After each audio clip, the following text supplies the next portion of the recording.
চিত্রা নাম শুনলেই মনে পড়ে তানভীর মোকাম্মেলের চিত্রা নদীর পাড়ে সিনেমার কথা। একসময় এই নদীর তীরেই শিল্পী SM সুলতান শিশুদের নিয়ে ছবি আঁকতেন, নৌকা ভাসিয়ে ঘুরে বেড়াতেন।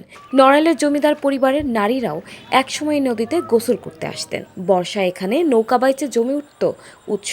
কিন্তু আজ সেই প্রাণবন্ত চিত্রা নদী কেবল স্মৃতি। দখল ও দূষণে নদীটি প্রায় মৃতপ্রায় অবস্থায় পৌঁছে গেছে। একসময় নড়াইল শহর গড়ে উঠেছিল স্রোতস্বিনী চিত্রা নদীর পাড় ঘিরে, কিন্তু কালের বিবর্তনে সেই চিত্রা আজ তার রূপ যৌবন হারিয়েছে। অভিযোগ রয়েছে সরকারি কর্মচারী ও প্রভাবশালী ব্যক্তিরা নদীর জমি দখল করে বাড়ি ও ব্যবসা প্রতিষ্ঠান গড়ে তুলেছেন। মাঝে মাঝে উচ্ছেদ অভিযান শুরু হলেও অদৃশ্য কারণে তা বন্ধ হয়ে যায়।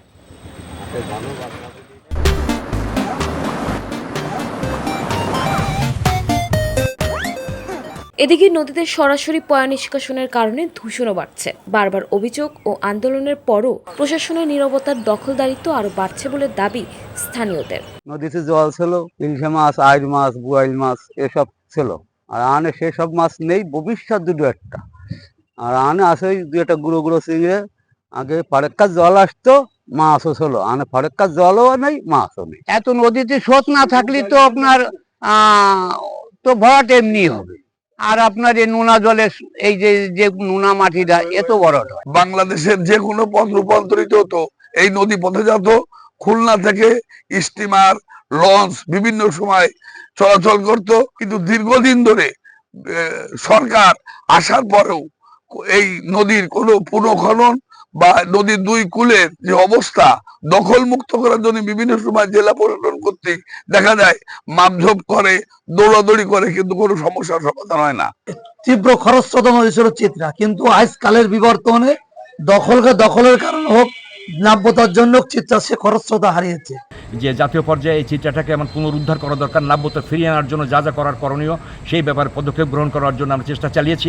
অনেক সময় বিভিন্ন সময় নোটিশ দিয়েছে যে এটাকে উচ্ছেদ করার জন্য। প্রশাসনিক জেলা প্রশাসক আসে, আবার উনি চলে যায়। প্রভাবশালী সহ প্রশাসনের লোকেরা দখল করছে চিত্রা। দ্রুত দখল ও দূষণমুক্ত করে নদীকে বাঁচানোর দাবি এই পরিবেশ কর্মীর। আমাকে আগে ড্রেন ব্যবস্থা ছিল পশ্চিম দিকে, এখন সমস্ত ড্রেন ব্যবস্থাগুলো উল্টোয় এই নদীর দিকে দেওয়া হয়েছে।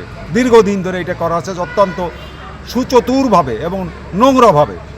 আর দখল তো করতেছেন এখানে প্রশাসনের সহযোগিতায় এক শ্রেণীর লোক এই নদীকে দখল করেছে। নতুন করে জরিপ করে দখলদারদের বিরুদ্ধে আইনগত ব্যবস্থা নেওয়া হবে বলে জানিয়েছেন জেলা প্রশাসনের এই সর্বোচ্চ কর্মকর্তা। আমরা খতিয়ে দেখছি এখানে কোথায় কোনো অবৈধ স্থাপনা আছে কিনা। অবৈধ স্থাপনার এই তালিকা করে আমরা ক্রমান্বয়ে আমাদের প্রশাসনিক কার্যক্রম চালিয়ে যাব। যদি কোনো অবৈধ স্থাপনা পাওয়া যায় সেই তালিকা অনুযায়ী আমরা একে একে করে এগুলো উচ্ছেদের পরিকল্পনা করছি।